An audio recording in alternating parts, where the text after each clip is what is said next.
Bismillah ar-Rahman ar-Rahim. Assalamu alaikum wa rahmatullahi wa barakatuh. How are you, my students? I hope that you are happy and healthy and ready for today's lesson, which will be writing. Of course, these are the objective for today's lesson. At the end of this session, you will be able to differentiate between face-to-face and online learning. Face-to-face learning and online learning to compare two socializing types. Use phrases to state similarities. Use phrases to state differences, similarities and differences.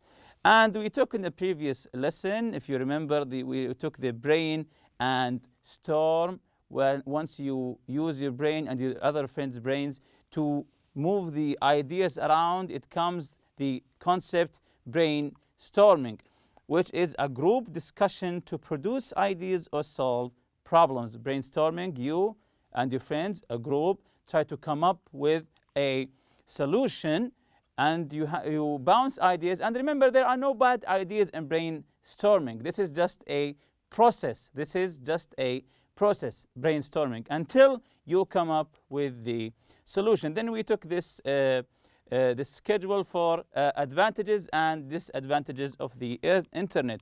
We said the advantages are online education, connecting people, e-commerce and entertainment. Online education, which we'll be talking about today. Disadvantages, the addiction, virus threat, information theft, and time waste. So once you use the internet, try to organize your time. Don't use it all the time. And remember to put virus protection so your information, private information, won't be stolen. So this is today's lesson. What do you see in these pictures? The first one here. What do you see in this picture? Very good. This is a picture of tables. They look like they are in a classroom. Very good. And the second one is, yes, you can see the second one is writing on a paper while watching his laptop. So what do these pictures indicate? What do these pictures indicate?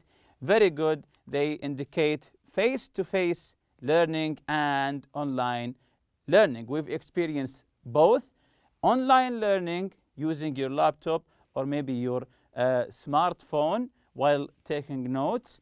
And we, of course, you're familiar with face-to-face learning. This from the term itself, face-to-face. It means not online using your laptop. It means that you are actually there in front of your teacher.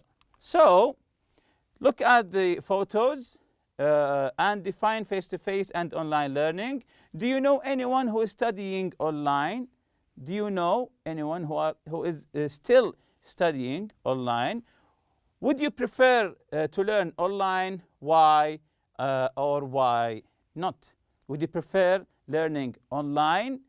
Why or why not? Of course, there's no right or wrong answer here. This is your own preference.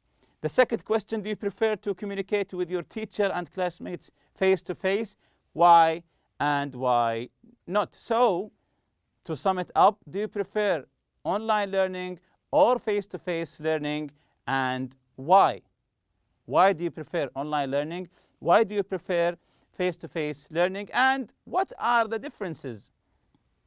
What are the differences between online learning and face-to-face learning? Of course, this is a huge debate, a very big debate. Some people prefer online learning. They say it's much easier to access. You can use the media while teaching online. And some people, they prefer face-to-face learning. They say, I want to watch the teacher, to see his hand gestures. It helps me to understand the topic or the lesson more.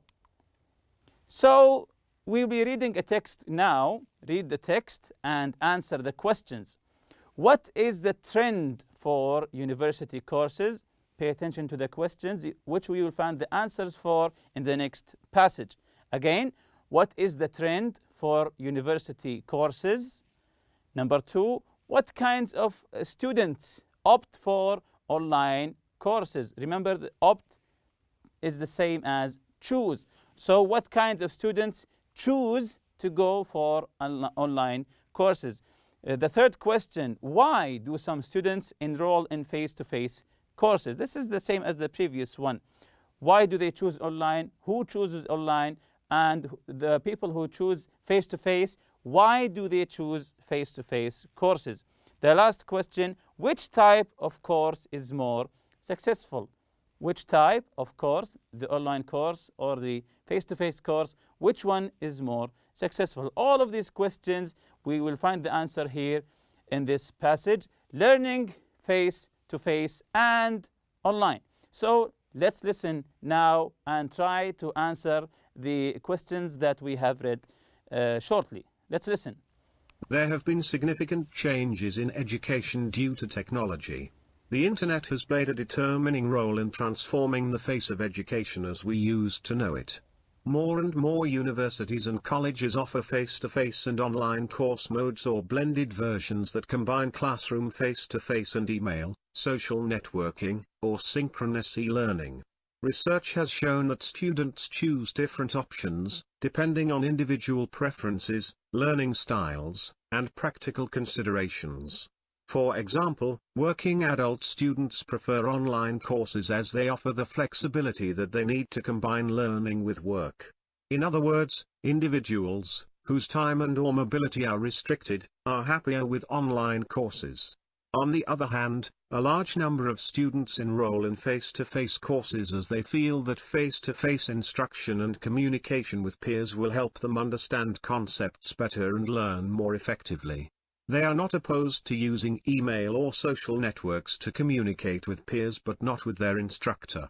On the contrary, online students find it easier to communicate with instructors by email as it frees them of inhibitions they might have about asking questions or raising issues face-to-face. Both groups defend their respective choice wholeheartedly. This is further demonstrated by success rates and learning outcomes. So, given the positive attitude to technology and the necessary skills, students will benefit from online courses as much as their counterparts in face-to-face contexts. What remains to be seen is if such courses will also benefit interpersonal skills and help people perform as members of a team.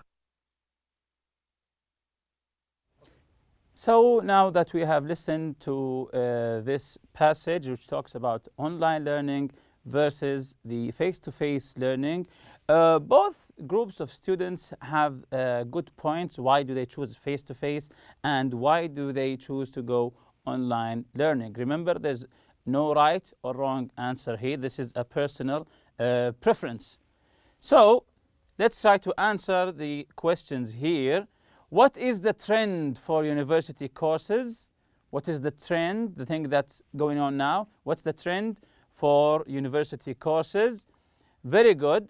They offer face-to-face and online course methods or blended versions that combine classroom face-to-face and email, social networking, or synchronous e-learning. So the trend is there are online courses or face-to-face courses, or combine them together using face-to-face and communicating with the teachers via social media or email, social networking, or synchronous e-learning. So the second question, what kinds of students opt for online courses? What kinds of students? Who are the students that choose to go for online courses? Very good. Working adult students. Working adult students. In other words, individuals whose time and or mobility are restricted. Whose time or mobility are restricted. They can't move as they want and their time is very tight. Are happier with online courses. If you are an adult at a university working a part-time job, so your time is a little bit tight, here, of course, you would prefer for going to online courses because time is crucial for these kinds of students. The third question, why do some students enroll in face-to-face courses?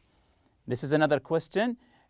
The students who choose to go face-to-face learning, why do they choose face-to-face learning?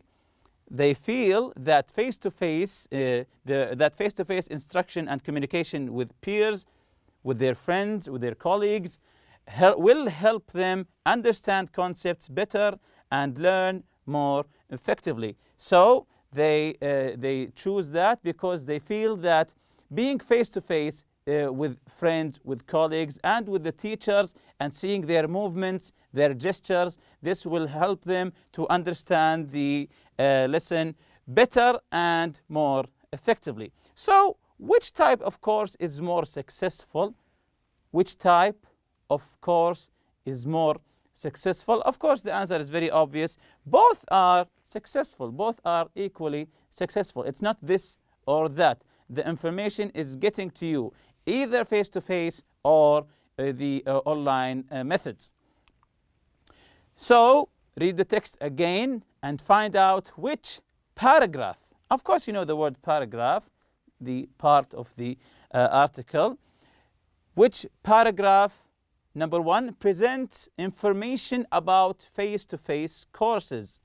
Which paragraph talks about face-to-face courses? The second one, which paragraph sets the scene and introduces the topic? Sets the scene, making you ready to read the article. Set the scene and introduce, from the word introduce, introduction, the topic. The third one, which paragraph presents information about online courses? Which paragraph talks about and gives information about online courses? The last one, which paragraph rounds up issues, trying to end the article, rounding up the issues, or wrapping up, as they say, the issues. So this is the article here, and as the previous question said, we have 4 paragraphs. This is the first one, this is the second one, this is the third one, and this is the fourth one. So the first one is called the introduction. Introduction. From the term itself, it introduces you to the topic. It doesn't indulge in the information. No, it sets your mind to read about this topic. Hence the name introduction. The second and third paragraphs here, this is called the body. The body. These here talk about the information itself, the topic itself. It's not an introduction. No, this is the main topic. This is where you talk about the topic. And the last one here, it's called the conclusion. This is where you conclude your ideas, you conclude what you talked about previously in the article. So, and also here, the first sentence in the introduction is called the topic sentence. The topic sentence. Here is where you know what the article is going to talk about. You see here the topic sentence. There have been significant changes in education due to technology.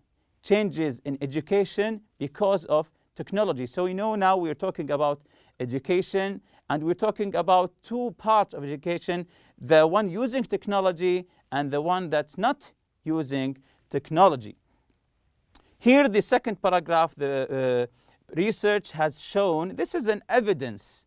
This is an evidence here, because from the sentence itself, research has shown.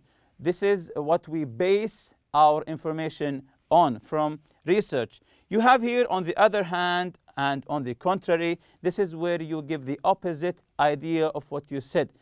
On the contrary, or on the other hand, it means the other side of the topic or of the debate, let's say. For example, here you say we have online courses. On the other hand, we have face-to-face courses. And here, both groups defend their respective choice wholeheartedly. This is the first sentence of the summarization of the conclusion that both groups defend what they believe in. There is no right, no wrong answer. So let's listen again and try to answer the questions. There have been significant changes in education due to technology. The internet has played a determining role in transforming the face of education as we used to know it. More and more universities and colleges offer face-to-face and online course modes or blended versions that combine classroom face-to-face and email, social networking, or synchronous e-learning. Research has shown that students choose different options, depending on individual preferences, learning styles, and practical considerations.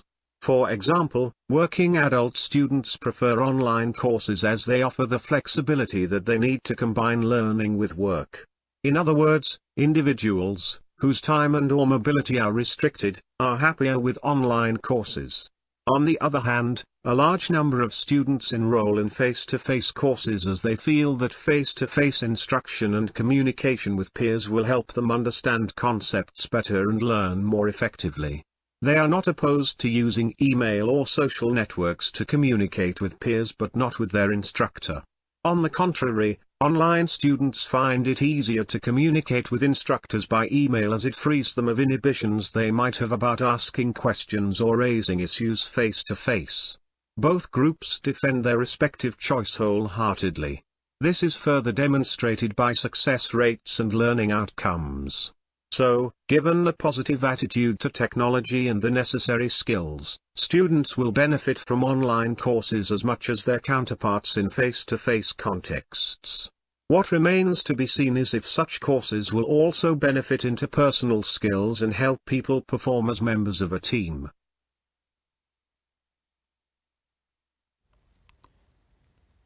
So now that we have listened to all of the paragraphs of the article, this is the first paragraph, this is the second paragraph, this is the third paragraph, and finally this is the last paragraph.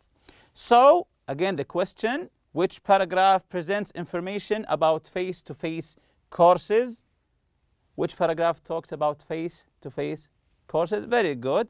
Paragraph number 3, or the third paragraph. So again, which paragraph sets the scene and introduce the topic? Very good. This is very easy. As we see here, this is again the third paragraph, which talks about the face-to-face courses. And again, I'm going to ask you, sets the scene. Which paragraph sets the scene and introduces the topic? Which paragraph sets the scene and introduces the topic? Very good. It's the first paragraph. It's the first paragraph as we see here. This is the paragraph that introduces the topic. That's why it's called the introduction. The third one, which paragraph presents information about online courses? Which paragraph gives us information about online courses? Yes, this is very obvious. Paragraph number 2, as we see here. Research has shown that students choose different options depending on individual preferences, learning styles, and particular considerations. For example, working adults, students prefer online courses. So the second paragraph is the paragraph that talks about online courses. The last one rounds up issues. Very good. It's very easy. It's the fourth paragraph, or we call it the conclusion. It's where you conclude and wrap up all your ideas. This is the fourth paragraph. Study the charts below. We'll be seeing them now. What is the topic for discussion shown in both? So I want you to answer all of these by yourself. Let's read them together. Write an essay comparing and contrasting the two ways of socializing and say which you prefer and why. The two ways, the online or the face-to-face. Write an essay about it. Think about the features of socializing with friends in person or face-to-face and socializing on the internet. The features, the goods and the bads. Make notes in the chart below. Are there things that you can do in both cases? Use your notes to write the essay. The fourth note here, exchange and read each other's draft essays. Suggest improvements. Once you finish taking the essay, the draft, exchange it with your friend or your colleague to give notes and suggest some improvements. Last one, revise, improve, and rewrite your essay. So here is the chart: socializing on the internet, socializing in person, or maybe you combine them together, both. You like socializing on the internet, or maybe in person. Study the charts below, and which is the topic for discussion shown in both. Write an essay, as I said before, comparing, contrasting the two ways of socializing, and say which you prefer and why. So this is the table here: socializing in person features, socializing online features, the same or different. So you have to fill this chart by yourself. You write here the features of socializing in person, and you write here the features of socializing online. Are they same or are they different? And here we'll take the writing corner. Let's read it together. In an essay, you often have to discuss the similarities or differences between two different situations, opinions, or ideas. Of course, you have to discuss the similarities and differences. That's why it's called a discussion. Use phrases to say what is similar. For example, likewise. This is how you say this is similar to that. Likewise, in the same way, similarly, as well as, both, etc. This is how you say things that are, this is what you use to phrase to say what is similar. You say likewise, in the same way, similarly, as well as, both. The second part, use phrases to say what is different. If you have something different, for example, you say in contrast, however, on the other hand, etc. So when you have another idea, not similar but different, you say on the other hand, and you say, for example, however, or you say in contrast. In contrast means the exact opposite idea. Provide examples to illustrate what you mean with phrases like, for example, as in, such as, in other words. Underline examples of phrases used in the text on page 14. Go back to page 14 for comparison and contrast, and explain why. And explain why they are used. Paragraph 4, line 1. Both groups defend is used to compare, because both groups, the online courses and the face-to-face group, is used to compare. Use phrases to state your preference and give reasons why. Your preference, when you say personally, and then you continue, it means that this is my preference. This is I choose to do that. Personally, I prefer, I'd rather, than, because the reason for this is. When you say personally, I prefer, this means this is your own opinion. And then you give the explanation, because the reason for this is. This is you explaining why did you choose, or why do you prefer to choose this, what you have chosen. And with this, we reach the end of this lesson. See you next lesson, inshallah. Subhanakallahumma bihamdik. Ashhadu an la ilaha illa anta astaghfiruka wa atubu ilayk. Assalamu alaikum.